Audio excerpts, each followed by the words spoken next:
I got it. It's happened more than once. He goes so quick. Yeah. Well, it's 80% trash. Okay, Oh, yeah. all right, we're on. Ms.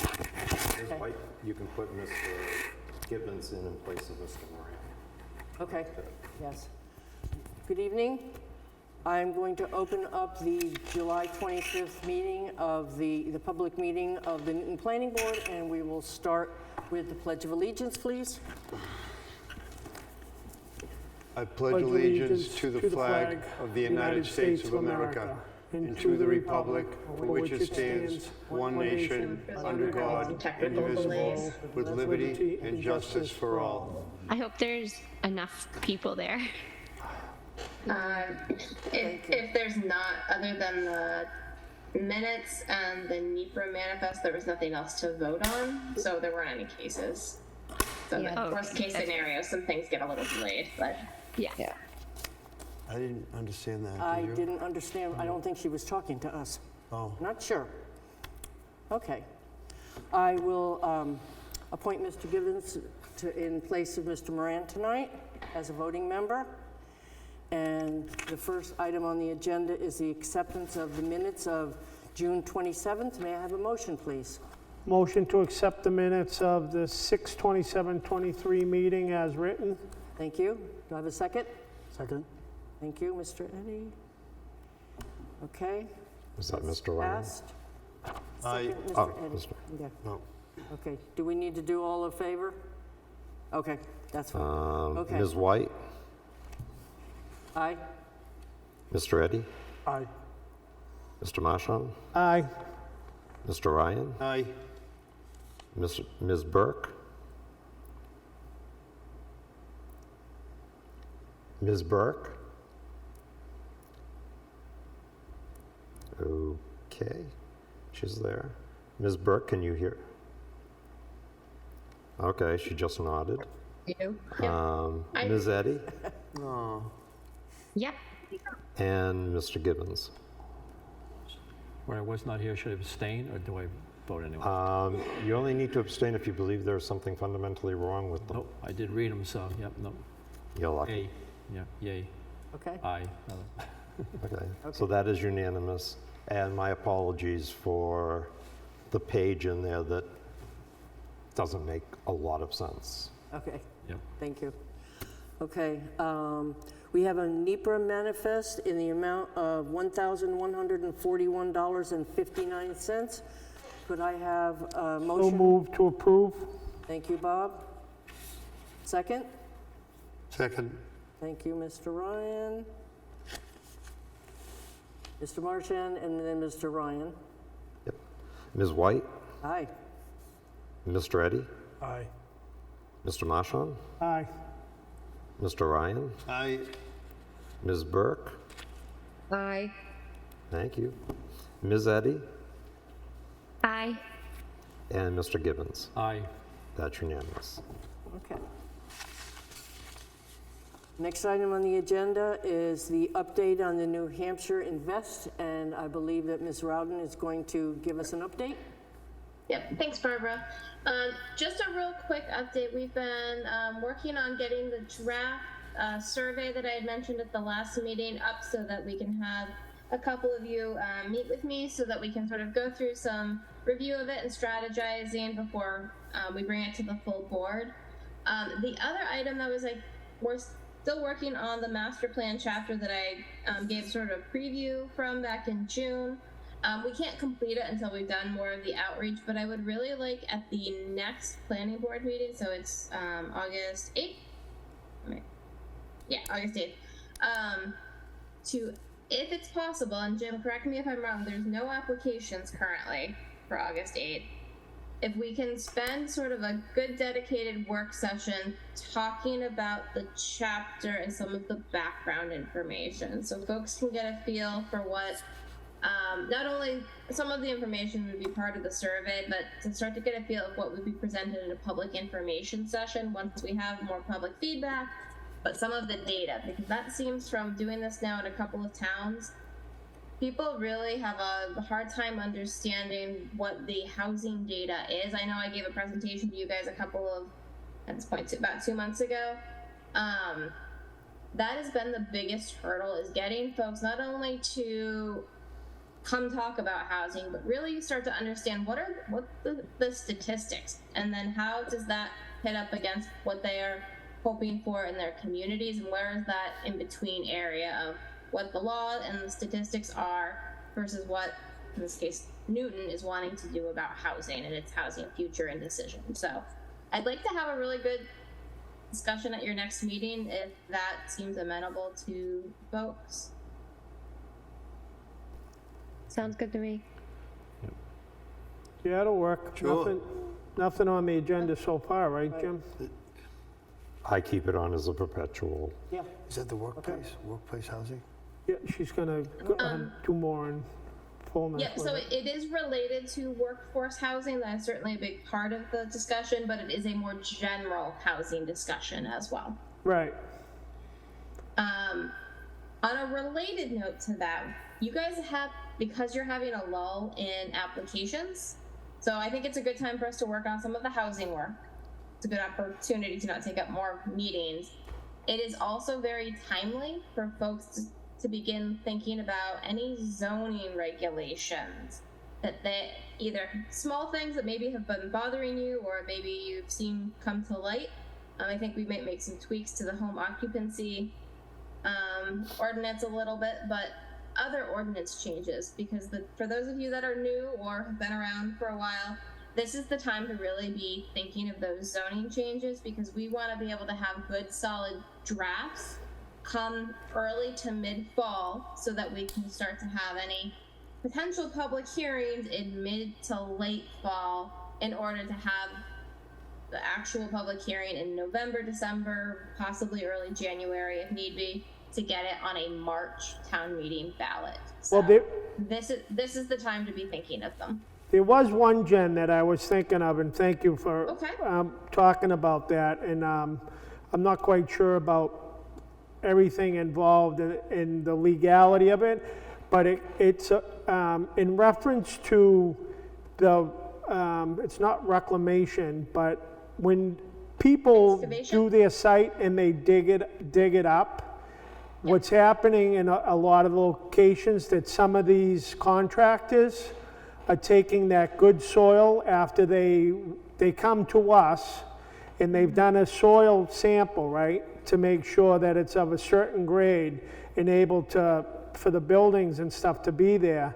And then what these contractors are doing are taking that good soil that they had the test made of, and they're shipping it out of town and off of that property, which is defeating the whole purpose, I believe, of making sure that they're having the soil tested. Am I correct? A little bit. You're a little bit right and a little bit wrong. The soil test is mainly there to enable folks to know if you can put in a septic system. So they're not excavating down as far as the soil test they need to do for putting in a septic system. But that doesn't mean that when folks are doing development that they aren't taking the good topsoil. Yeah.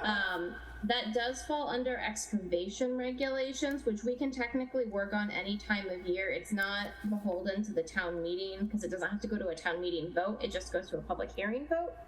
So we can work on that, but it's not on this. It doesn't require the same time frame as a zoning amendment. All right, well, that seems to be my pet peeve of lately that I've been noticing happen throughout the town that Okay. I'd like us to be able to work on and get that legally taken care of, please. Okay, there are certainly some things that we can work on related to that. Thank you. That's interesting about the soil. I wonder also where they're sending that soil to. I mean, that could be a potential invasive species issue as well. Yeah, there's not a lot, once it's off the site and particularly out of town, there's very little that the town can do about it. There are certainly state and federal regulations. I mean, yes, it certainly can include invasive species spread, it can, contamination, kind of depending on what's happening. So there are some things that you can do about the removal of topsoil and where it can come, and things being brought onto site, being taken off site. You are limited in what you can do, but there are a few things that we can do to sort of also regulate that a little bit. I won't say any names or where the property's located, but I myself witnessed them putting the soil through the sifter, cleaning it, putting it into piles, and then I've seen dump trucks showing up there, getting loaded, and then driving away with that good soil that they just took care of from that property. Yep, it's not an uncommon practice, Yeah, but it that's- also doesn't yeah. make it illegal. That's been going on for years, and typically you go to a place that the topsoil's been there for a couple of 100 years. There's like 18 to 22 inches, and they take it off to the side, they excavate, and they put 6 inches back. That's what they all do, unfortunately. So we can look into doing some potential tweaks to beef it up to reduce some of the impact. There are some things related to good agricultural soil that can play into that as well. So happy to put together sort of a outline of options for further discussion if that's good for folks.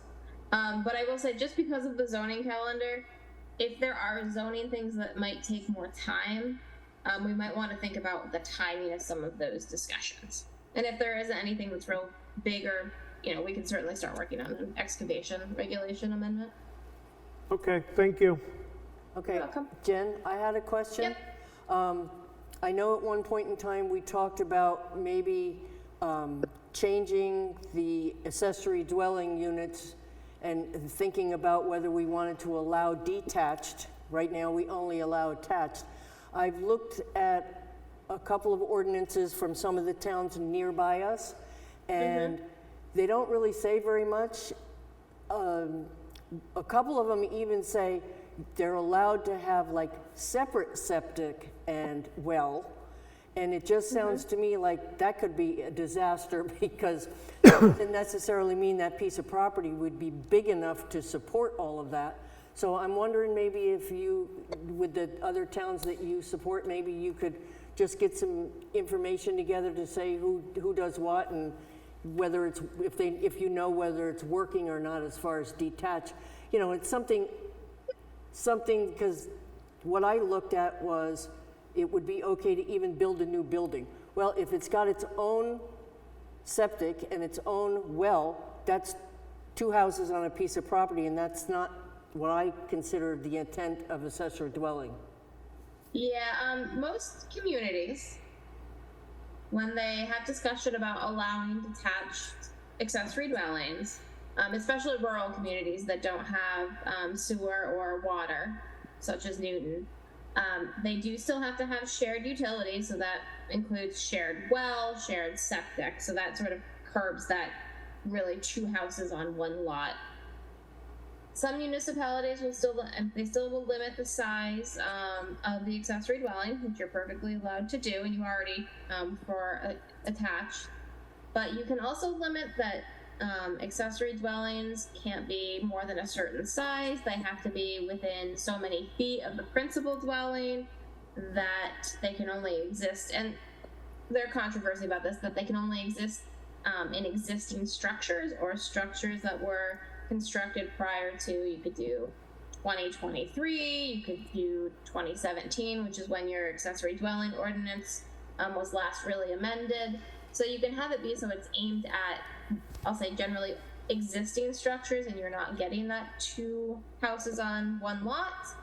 There's a lot of small decisions that can be made while still allowing detached ADUs that help to curb some of the major concerns, like you're bringing up the 2 houses on 1 lot or the separate utilities. But I'd happy to bring together a couple of sort of options and lessons learned from other communities in New Hampshire and around the country.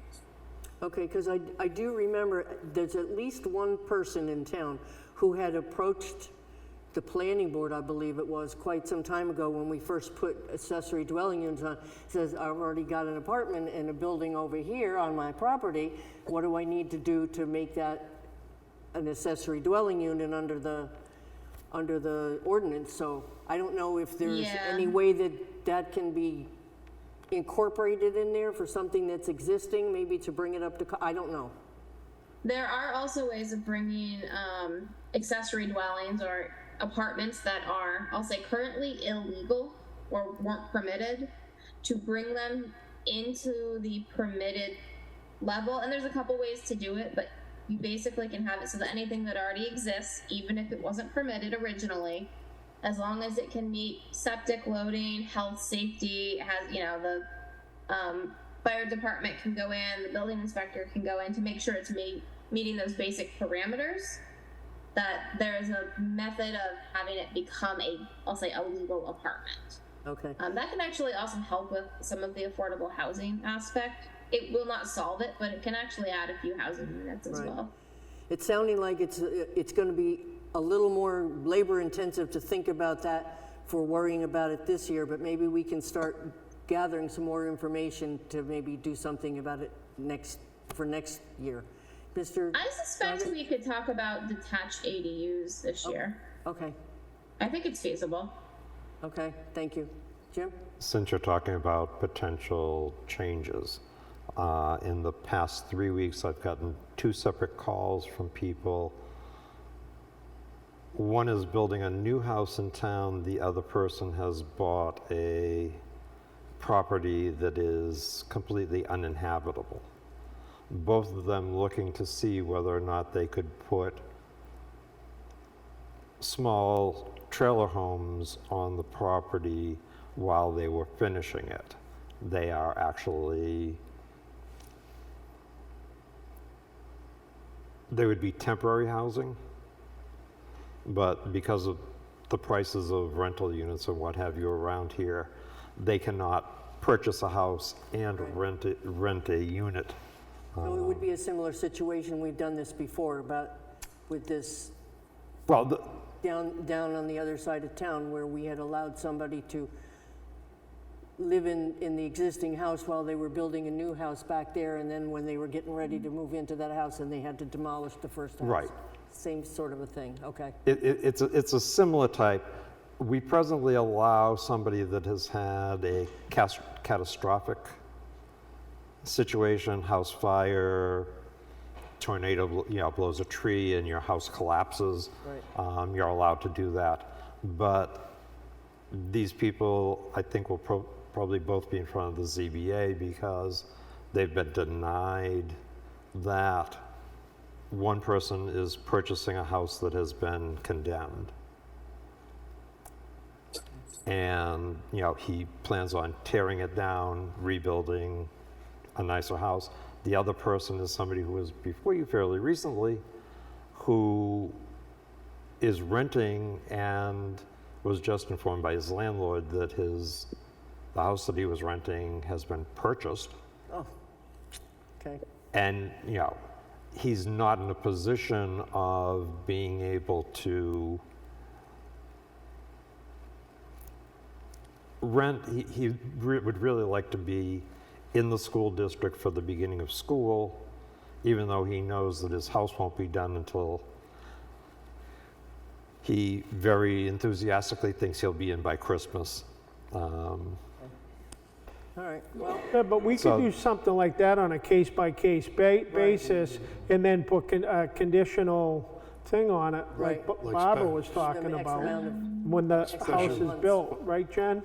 I'm recommending that he goes to, The planning board is not authorized to do that under your current regulations.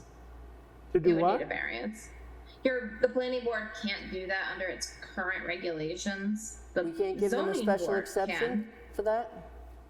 You don't Yes, the have a building- special exception criteria for that. Oh, it has to be The zo- for that specific thing? Well, other towns have special permitting and it would come under that.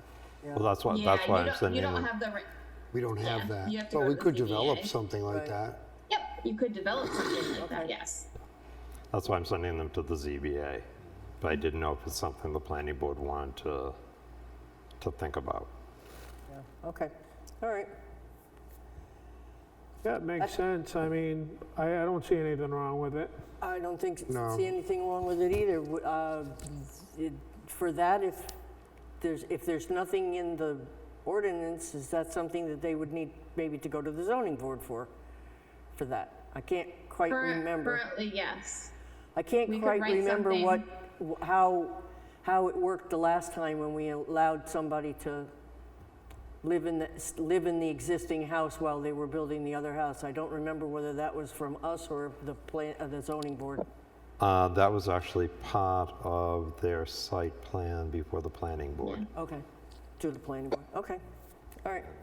Regretfully, that house is still standing. No, they knocked it down. Unless we're talking about two different ones. Oh, okay. There's a house I drive by essentially on the way here where they're building a much larger house and they still have a standing house in front of it. Is that All right. what you're talking about? I don't know, we'll have to talk about that after. I think it would be easier if you're living in a house and building another house, as opposed to saying, I want to live in a trailer or a manufactured home, or, you know. Right, Well, we actually have a company in Plastow that supplies those type of Yeah, homes. Okay. And other towns it's do not a bad allow it. idea. Work up some policies on that. Right, Because yeah. you just have to make sure you have septic set up for it, because you're Yeah. gonna be in a trailer and you have septic systems for them. yeah, Well, Electric. it's really important to distinguish between, they're allowed to do it with a trailer, not with a camper. Gotcha. Right. right, Yeah. right, And, you know, that distinction, you know, I spoke to the Right. building department, but he said, you know, unless they're gonna pour a, you know, foundation slab and this, and, I mean, it literally kind of defeats the reason for having an inexpensive home while you're building. right, okay. All right, well, we've got a few things to think about then. Yeah. Anybody have anything else? I had a question in my aging active class. Somebody approached me and I told them how to do the survey that we had, and they didn't know where to take it because they don't have a computer and they had a hard copy they filled out. That's Or the the age-friendly? age-friendly survey. Yes.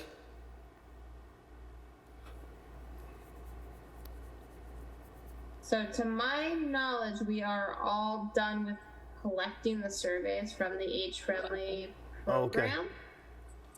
I think he turned them in And- downstairs, but And I I know I scanned, did. Yeah, I did get that one hard copy from you, Jim. okay. yeah. So Ones that were I- turned in downstairs, I scanned in and emailed them to Scott Vogel, who's doing Okay.